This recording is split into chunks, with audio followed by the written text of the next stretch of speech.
আসসালামু আলাইকুম। সংবাদে আপনাদের সবাইকে স্বাগত জানাচ্ছি। আমি ফিরোজ তোহা। শুরুতেই আরবে কেবলস সংবাদ শিরোনাম।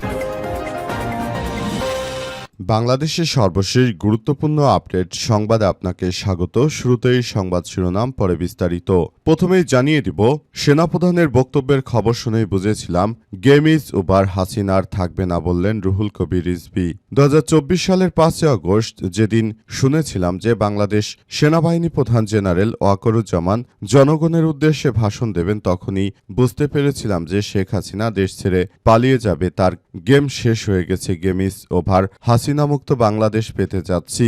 আজ দৈনিক ইত্তেফাক পত্রিকাকে একটি সাক্ষাৎকারে সব কথা জানিয়েছেন রুহুল কবির রিজভী।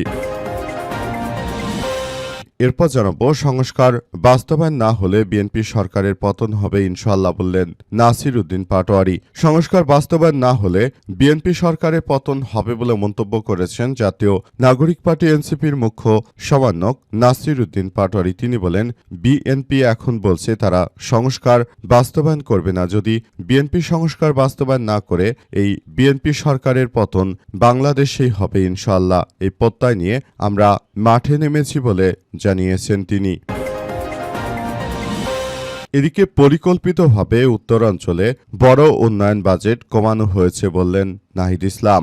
বেশিরভাগ এমপি বিরোধী দলের হওয়ায় পরিকল্পিতভাবে দেশের উত্তরাঞ্চলে বড় ধরনের উন্নয়ন বাজেট কমিয়ে দিয়েছে বলে জানিয়েছে জাতীয় নাগরিক পার্টি এনসিপির আহ্বায়ক ও জাতীয় সংসদের বিরোধী দলীয় চিফ হুইপ নাহিদ ইসলাম আজ কুড়িগ্রামের টগরহাট দ্বিমুখী উচ্চ বিদ্যালয় মাঠে কৃষক সমাবেশ 2026 আত্মপ্রকাশ অনুষ্ঠানে প্রধান অতিথির বক্তৃতায় তিনি এসব কথা বলেছেন। এবারে জানাবো, ফিরে দেখা 17 জুলাই 2024 কফিন মিছিল, ফেসবুক বন্ধ, কমপ্লিট শাটডাউন ঘোষণা। 2024 সালে জুলাইয়ের একটি দিন ছিল ফ্যাসিস্ট সরকারের বিতাড়িত হওয়ার একটি বিশেষ ইতিহাস। 16 জুলাই ঘটে নারকীয় এক হত্যাকাণ্ড। সেদিন পুলিশের গুলিতে নিহত হন বৈষম্যবিরোধী ছাত্র আন্দোলন রংপুর বেগম রোকেয়া বিশ্ববিদ্যালয়ের সমন্বয়ক আবু সাইদ, চট্টগ্রাম ছাত্রদল নেতা ওয়াসিম আকরাম সহ 6 শিক্ষার্থী। এই ঘটনায় 6 জনকে নিয়ে কফিন মিছিল করেছিল বৈষম্যবিরোধী শিক্ষার্থী, কিন্তু সেখানে পুলিশ তাদেরকে বাধা দেয়। এবং সর্বশেষ জানাবো, নতুন নৌবাহিনী প্রধান হলেন খন্দকার মিসবাউল আজিম। নতুন নৌবাহিনী প্রধান হিসেবে দায়িত্ব গ্রহণ করেছেন রিয়ার অ্যাডমিরাল খন্দকার মেজবাউল আজিম। আজ আন্তঃবাহিনী জনসংযোগ পরিদপ্তর বা আইএসপিআর এর এক বার্তায় তথ্য নিশ্চিত করা হয়েছে। বার্তায় বলা হয়েছে যে নতুন নৌবাহিনী প্রধান হিসেবে দায়িত্ব পেয়েছেন রিয়ার অ্যাডমিরাল খন্দকার মেজবাউল আজিম। তিনি আগামী 23 জুলাই ভাইস অ্যাডমিরাল পদে পদোন্নতি লাভ করবেন। একই দিন তিনি নৌবাহিনী প্রধানের দায়িত্বভার গ্রহণ করবেন বলে জানা গেছে। প্রিয় দর্শক, এতক্ষণ শুনছিলেন সংবাদ শিরোনাম, এবারে বিস্তারিত। তবে তার আগে বন্ধুরা, অনুরোধ থাকবে এই সংবাদটিতে একটি লাইক দিন। এই চ্যানেলে আপনি নতুন হয়ে থাকলে আমাদের সংবাদটি দেখতে দেখতে চ্যানেলটি সাবস্ক্রাইব করে রাখুন। কমেন্ট করে বন্ধুরা আপনার মূল্যবান মতামত জানিয়ে দিন আপনি বিশ্বের কোন দেশ থেকে বা বাংলাদেশের কোন স্থান থেকে আমাদের সংবাদটি দেখছেন এবং শুনছেন। আর বন্ধুরা, গাজা যুদ্ধে আপনি যদি নিরীহ ফিলিস্তিনিদের ভালোবেসে থাকেন, কমেন্টে ইয়েস লিখে পুরো বিশ্বকে আমাদের এই তাজা আপডেটটি দেখার সুযোগ করে দিন। এবারে বিস্তারিত।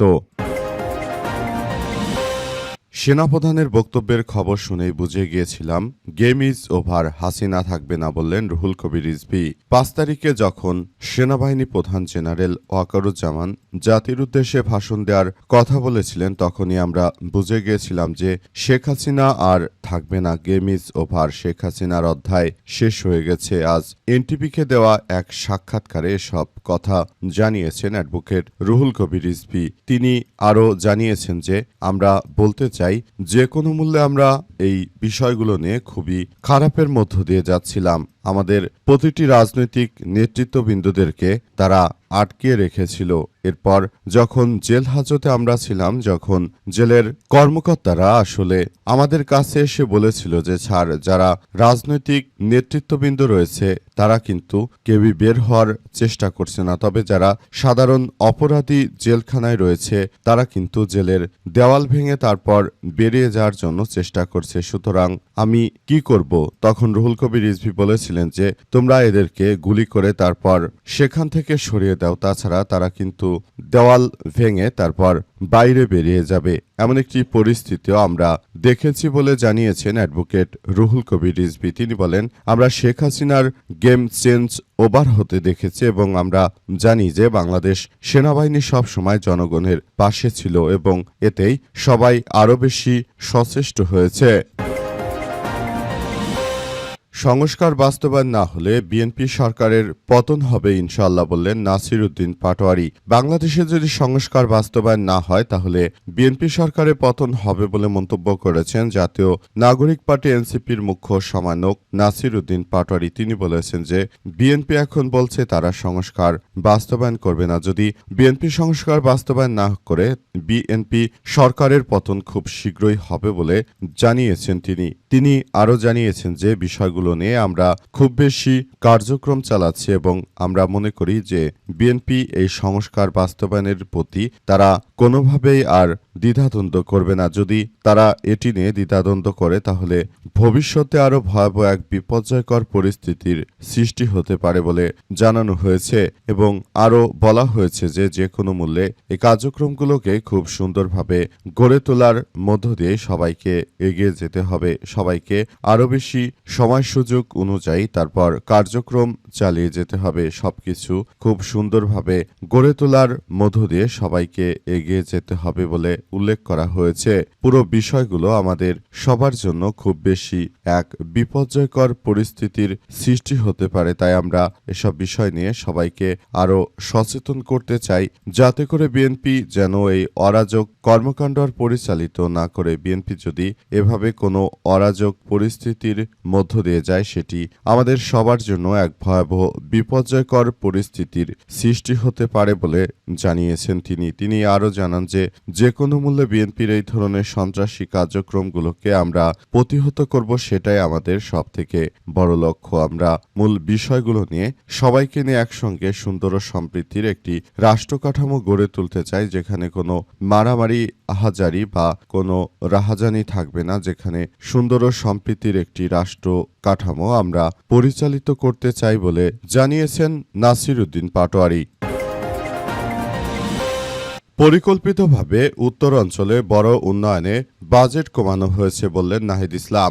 বেশিরভাগ এমপি বিরোধী দলের হয় পরিকল্পিতভাবে বাংলাদেশের উত্তর অঞ্চলের বড় বড় উন্নয়নের বাজেট কমিয়ে দেওয়া হয়েছে বলে জানিয়েছে জাতীয় নাগরিক পার্টি এনসিপির আহ্বায়ক ও জাতীয় সংসদের বিরোধী দলীয় চিফ হুইপ নাহিদ ইসলাম আজ কুড়িগ্রামের টগরহাট দ্বিমুখী উচ্চ বিদ্যালয় মাঠে কৃষক সমাবেশে 2026 আত্মপ্রকাশ অনুষ্ঠানে প্রধান অতিথির বক্তৃতায় তিনি এসব কথা জানান। নাহিদ ইসলাম জানিয়েছেন যে তৎকালীন ফ্যাসিস্ট সরকারের পুলিশ বাহিনী রংপুর বেগম রোকেয়া বিশ্ববিদ্যালয়ের শিক্ষার্থী আবু সাইদকে গুলি করে হত্যা করেছিল এবং এই হত্যাকাণ্ডের মধ্য দিয়ে আমরা দেখেছি যে তৎকালীন সময়ে আওয়ামী দুর্বৃত্তরা তারা কতটা বেপরোয়া হয়ে উঠেছিল, তারা শিক্ষার্থীদের হত্যা করতেও পিছপা হয়নি।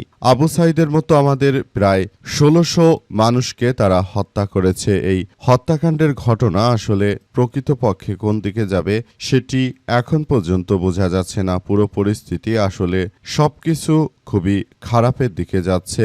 সবকিছু ধীরে ধীরে পরিস্থিতি আরো ভয়ানক থেকে ভয়ানকের দিকে চলে যাচ্ছে। আমরা বিষয়গুলো নিয়ে সবাইকে খুব সতর্কতামূলক কার্যক্রমের মধ্য দিয়ে নিয়ে যেতে চাই, যাতে করে সবকিছু এমনভাবে করা যায় যেগুলো আসলে আমাদের সবার জন্য আরো এক ভয়াবহ বিপর্যয়কর পরিস্থিতির সৃষ্টি করেছে, যেগুলো এখন পর্যন্ত আসলে আমরা বিএনপির মধ্যে কোনো ধরনের কোনো কিছু দেখতে পাচ্ছি না। তারা যেভাবে কার্যক্রম চালাচ্ছে মনে হচ্ছে তারা বর্তমান সময়ে সেই আওয়ামী লীগের প্রতিনিধিত্বই করছে। ফিরে দেখা 17 জুলাই 2024 কোভিড মিছিল, ফেসবুক বন্ধ, কমপ্লিট শাটডাউন ঘোষণা। বাংলাদেশে তখন এক ভয়াবহ বিপর্যয় চলছিল, যখন শেখ হাসিনা পালিয়ে যাবে তার ঠিক 15 দিন আগে বাংলাদেশে যেভাবে হত্যাযজ্ঞের মধ্য দিয়ে এগিয়ে গেছে সেটি বাংলাদেশের জন্য এক ভয়াবহ বিপর্যয়কর দিন হিসেবে আবির্ভূত হয়েছে।